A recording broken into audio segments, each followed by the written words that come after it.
pois ele tem sido muito bom para nós.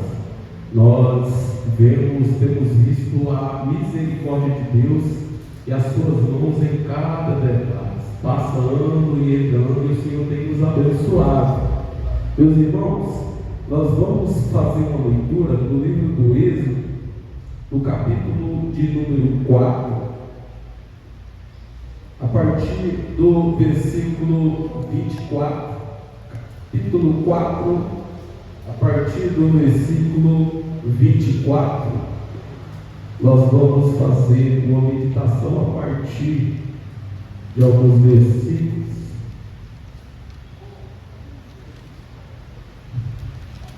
Glória a Deus. Todos acharam? Nessa tradução que eu carrego, diz assim: e aconteceu que a caminho em uma estalagem o Senhor se encontrou com ele e tentou matá-lo.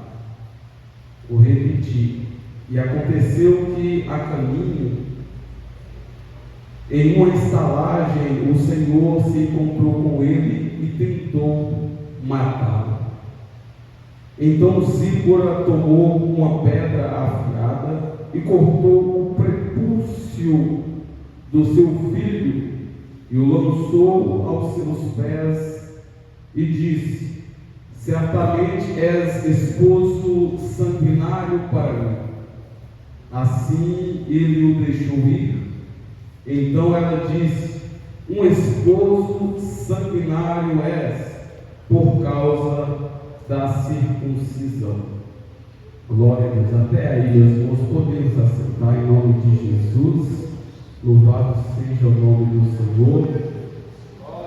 Glória a Deus. Meus irmãos, sabemos que o Senhor, Ele tem várias formas de falar conosco.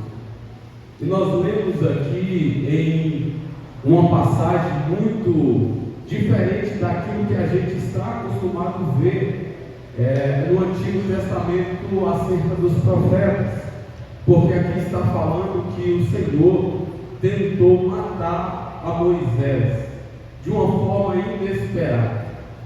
Nós vemos que o contexto a qual acontece esse episódio, nós vemos que o Senhor está mostrando para Moisés o poder que ele tem e o poder que o Senhor, e que esse poder ele iria passar para Moisés, para que Moisés isse ao Egito, representando ao Senhor.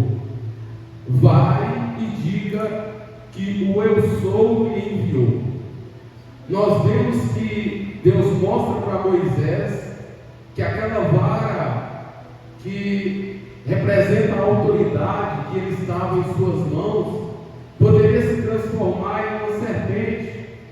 Logo mais nós vamos ver que esta vara, ela se sobressai em frente aos magos do Egito e mostra que verdadeiramente o nosso Senhor é aquele que é portador de todo o poder. Nós vemos que também, continuando, o Senhor está mostrando no contexto desse texto que ele era capaz de curar. Após a mão de Moisés estar leprosa, o Senhor manda que ele coloque dentro da sua roupa, e após ele colocar dentro da sua roupa, essa mão se torna sã. Então Moisés fica convicto que verdadeiramente o Senhor o acompanharia e que ele não estaria sozinho. Tudo isso o Senhor está mostrando para Moisés. Só que agora o Senhor fala para Moisés: vai. E apontando para a primeira praga lançada no Egito, ele diz: quando você chegar lá, quando endurecer o coração de Faraó, ele não vai deixar que o povo saia, que o meu primogênito, Israel, saia. Fala para ele que se ele não deixar que o meu primogênito saia, eu vou matar o seu primogênito. E quando ele não deixar que o meu primogênito saia, pegue um pouco das águas do rio Nilo em suas mãos, e essas águas se transformarão em sangue. Pulando esse texto do nada, nós vemos que o Senhor invade a estalagem a qual Moisés está e tenta matar Moisés. A estalagem aqui nós podemos imaginar ou podemos desconfiar acerca do que nós vemos na palavra do Senhor como bom samaritano, que coloca um homem machucado em uma estalagem, paga para que esse homem seja sarado. Nós vemos que também acontece a mesma coisa na questão de estar em uma estalagem. Moisés está com a sua família ali.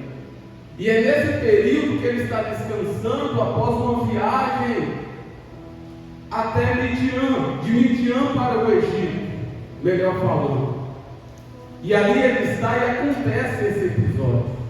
Nós vemos que Moisés aqui, ele está totalmente convicto do que ele foi chamado.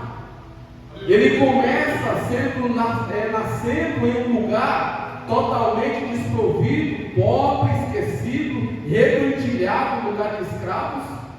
E agora a sua mãe tem a ideia de colocá-lo no rio para que, por algum milagre, Moisés pudesse escapar. E verdadeiramente esse milagre acontece, porque a filha de Faraó acha esse menino e se agracia, porque tinha muita beleza Moisés. Então ela paga para que sua mãe cuidasse de Moisés.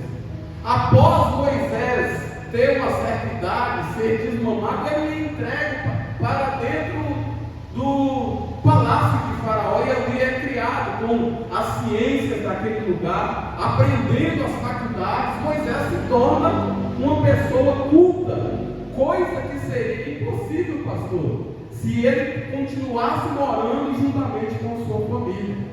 Moisés cresce como um príncipe, e agora ele é tratado como um príncipe e tem todas as regalias de que os filhos de Faraó têm. Só que certa vez Moisés está passando, não esquecendo da sua origem.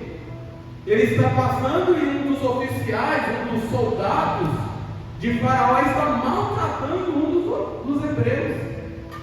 Diz a palavra que ele olha para o lado, que ele olha para o outro lado, vê que não tem ninguém a mais observando e assassina aquele soldado e o enterra na área. Outro dia Moisés está passeando pelo palácio e vê que agora os hebreus estão brigando entre si.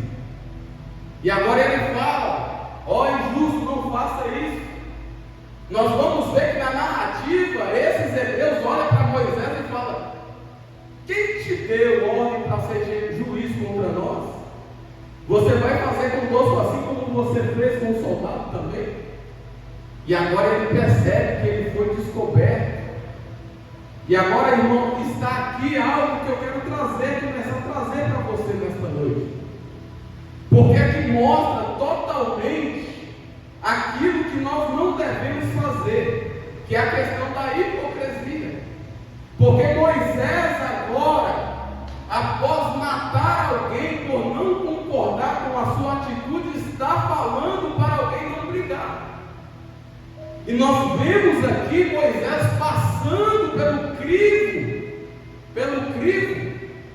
daquilo que ele não deveria fazer, que era a hipocrisia, se comportar de forma hipócrita. Só que quando ele sai dali, depois dessa feita, depois de ser descoberto, ele sai dali, houve um episódio na qual ele ajuda algumas mulheres, e essas mulheres é orientada pelos seus pais de apresentar Moisés. Moisés se casa com uma delas, que é chamada Zípora, que aparece aqui no texto a qual nós lemos. Zípora é a mulher que Moisés escolheu, que foi oferecida para que casasse com Moisés. Agora eles vão ter um filho chamado Gerson, o primeiro filho primogênito deles. E este filho nós podemos saber que é recebido com muito amor.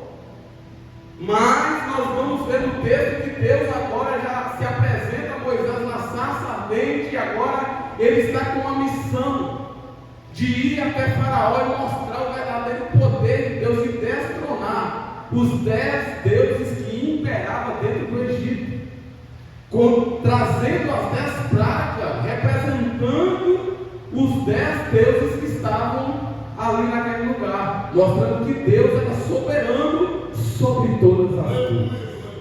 Quem é que crê que Deus é soberano sobre todas as coisas?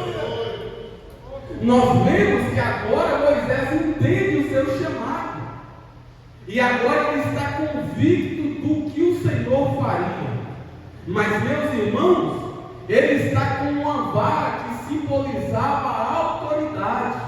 Agora ele entendia que ele seria o líder daquele povo, que ele iria arrancar com mãos fortes lá de dentro do Egito. Só que quando ele vai para fazer isso, o Senhor dá uma repreensão a Moisés, a ponto de assustá-lo, independente da idade que Moisés morreu ou viveu a quantidade de tempo.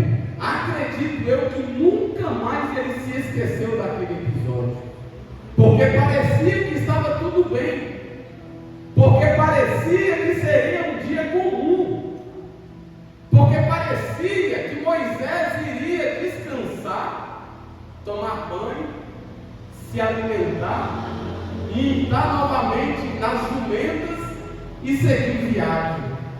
Mas não, o Senhor, em uma estalagem, tenta matar a Moisés. A sua esposa Zípora logo percebe a motivação do Senhor em tentar arrancar a vida de Moisés.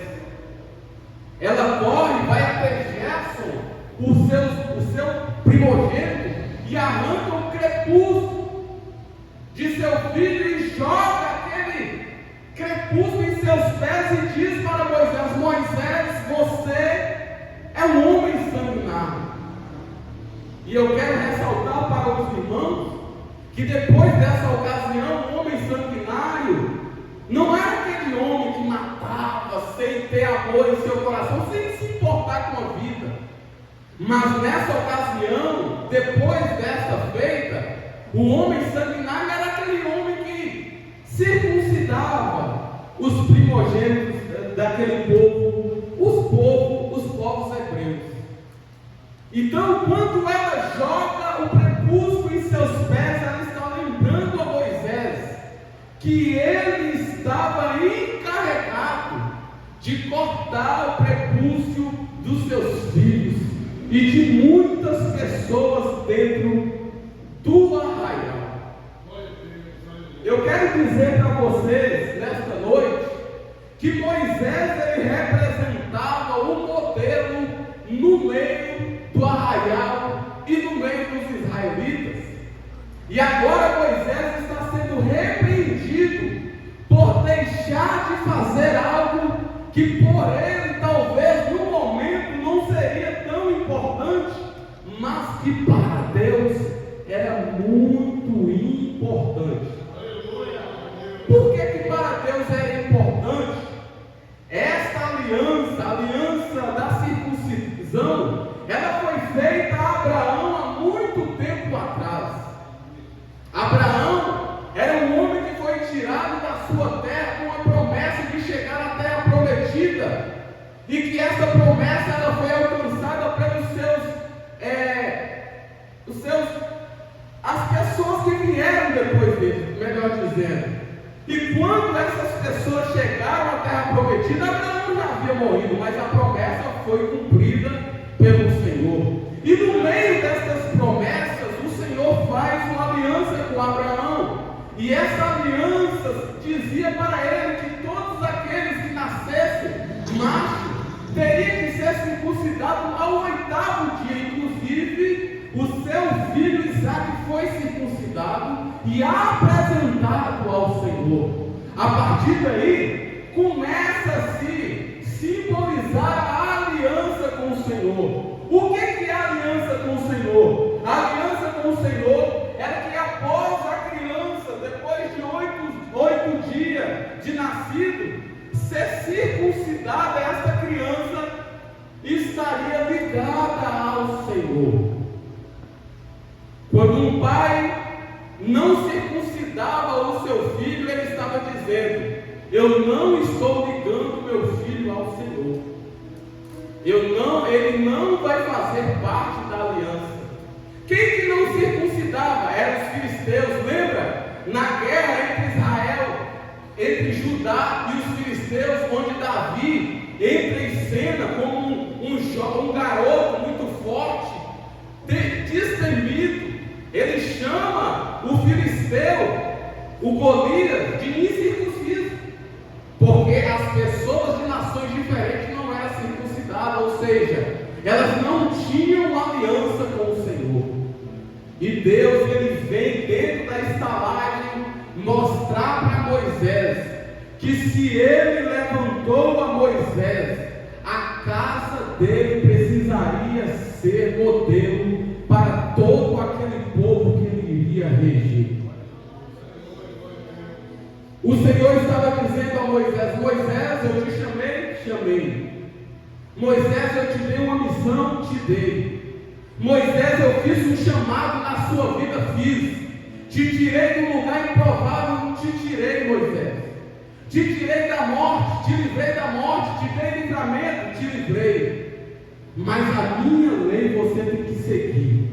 E que quando todos olharem para você, eles vão entender verdadeiramente: esse Deus é digno de ser adorado e digno de ser seguido todas as suas leis. Hoje é culto da família e o Senhor colocou essa palavra em meu coração. Que Moisés, ele precisaria, antes de ser representante do reino de Deus para aquela época, representante do povo de Deus, melhor dizendo, do primogênito de Deus, da menina dos olhos de Deus, e Moisés seria essa pessoa. Está com problema? Vá falar com Moisés. Está precisando de aconselhamento? Vá falar para Moisés. Está querendo ver de como a sua família e os seus filhos precisam se comportar? Olha para a família de Moisés. Moisés é aquele que tem o primeiro contato com o Senhor, e que se alguém no meio ou nas pontas do arraial não sabe como se comportar, Moisés é aquele que fala tete a tete, que foi chamado de amigo pelo Senhor. Ele sabe. Quer tirar suas dúvidas? É com Moisés. Vai ser com Moisés. Foi ele que o Senhor levantou. Pelos sinais que nós vemos, quando nós vimos o mar abrindo, é Moisés que vai nos reger. Só que aqui esse episódio está acontecendo antes de tudo isso acontecer. E o Senhor precisaria de alguém, de um líder obediente, para que pudesse reger o povo de Israel. E muitas vezes nós, como culto da família, nesta noite, nós vemos que as pessoas, as famílias cristãs, a cristandade, às vezes, deixa a desejar em instruir a família acerca das leis do Senhor. E quando se dá por conta, está enfrentando problemas muito grandes dentro dos lares, por causa de coisas que parecem simples. E parece que Moisés tinha esquecido da lei do Senhor. Sabendo, sendo instruído, sendo hebreu, ele sabia que precisaria circuncidar ao seu filho, a Gerson, mas ele não fez. Por quê? Parecia que ele esqueceu. Mas de uma coisa eu tenho certeza, e a Bíblia mostra claramente isso: Moisés pode ter esquecido de cumprir a lei do Senhor, mas o Senhor não se esqueceu que Moisés deveria cumprir. E eu quero deixar uma salva, ressaltar que o mesmo Deus que operou lá na Rua Azusa, que levantou essa igreja com mão forte, com braços fortes, o mesmo Deus que operou na vida dos nossos pais, de antigas pessoas que talvez não estão nem mais no nosso meio, é o mesmo Deus que opera nos nossos dias.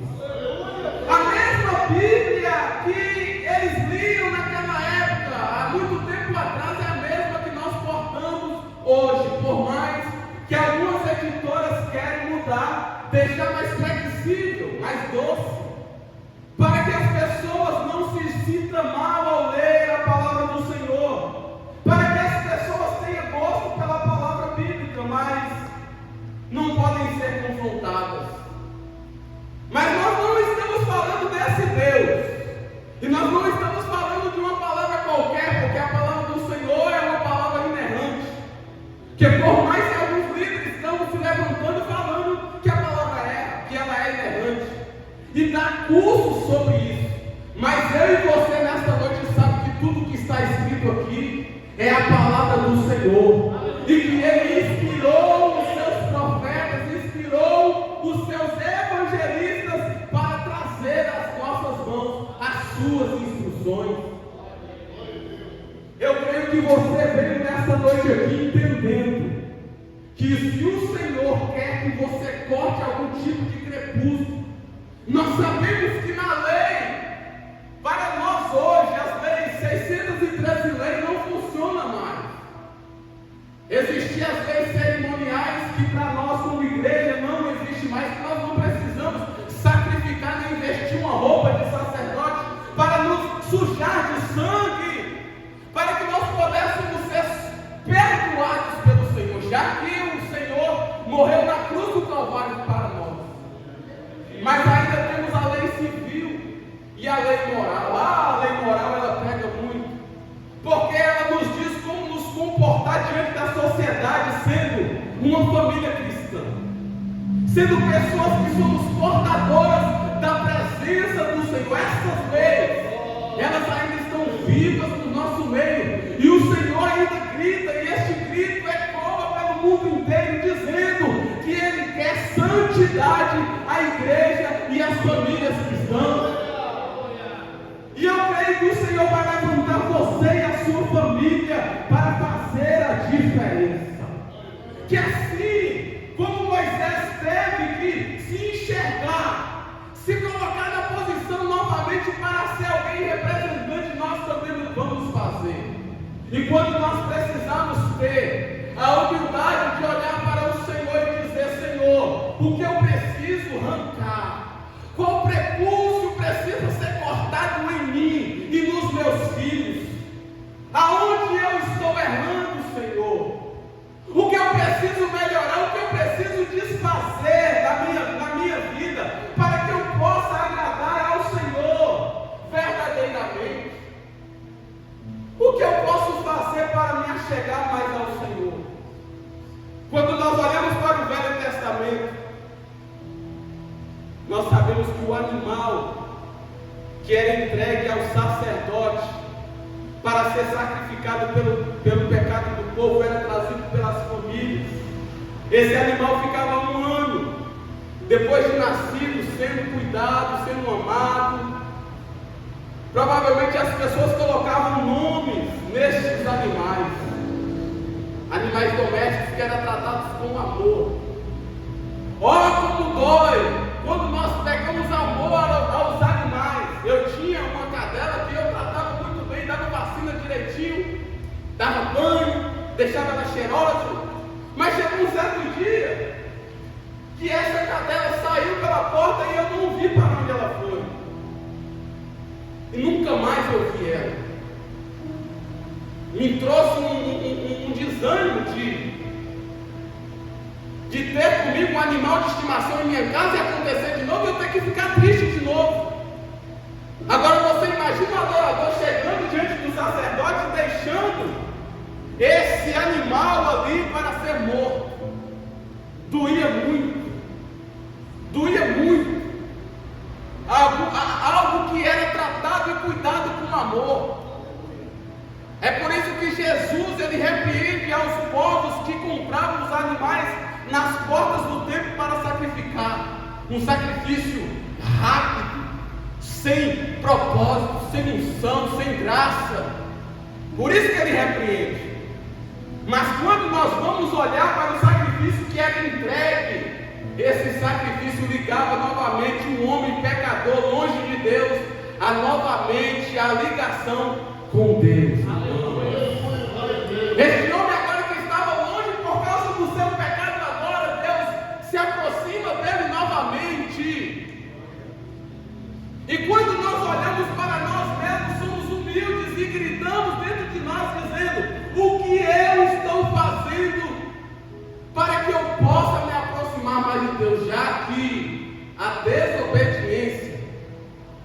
me lança fora da presença do Senhor.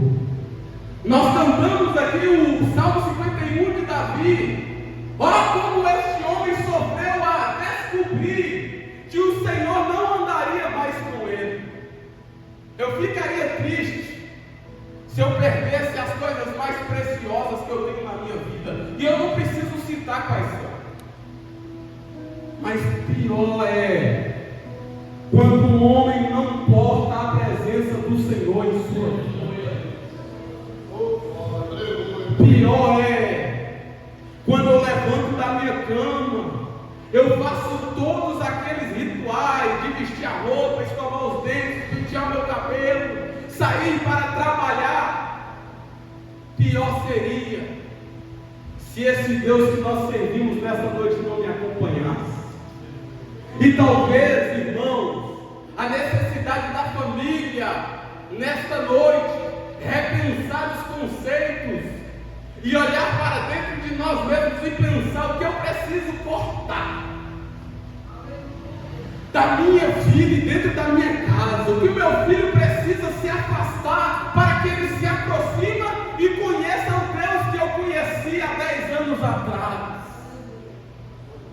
O que é que meu filho precisa cortar para que ele seja batizado no Espírito Santo e comece a falar em línguas assim como eu fui? E muitas vezes, irmãos, o Senhor parece que se esqueceu dos seus mandamentos dentro da igreja e dentro da família cristã, mas não. Ele começa a dar tempo para nós refletirmos e o Espírito Santo continua trabalhando e dizendo: isso que você está fazendo não é legal, não agrada, entristece. E ele, com o gemido, inexprimível, fica dentro de nós, intercedendo aos céus, dizendo: dá mais uma chance, dá mais uma chance. O prepúcio vai ser cortado. E quando nós olhamos para dentro de nós mesmos, nós entendemos: eu vou cortar hoje, eu vou largar hoje, eu vou deixar de fazer hoje, porque eu quero me encontrar com o Senhor, meu Deus. Eu creio que você vai ser essa pessoa. A sua família, os seus filhos, vai ser alguém que representa a família cristã. Alguém que vai olhar para os seus filhos e diz: por que você, meu filho, não se comporta como o filho dela, como o filho dele? Os nossos filhos vão representar a presença do Senhor dentro das escolas. Professores vão querer conhecer aonde os nossos filhos frequentam. Dentro das filas, nos mercados, alguém vai se aproximar de nós e vai falar: quem que é essa pessoa que é diferente, tem um brilho diferente? Nós vamos cortar os prepúcios e o Senhor vai se aproximar mais e mais de nós.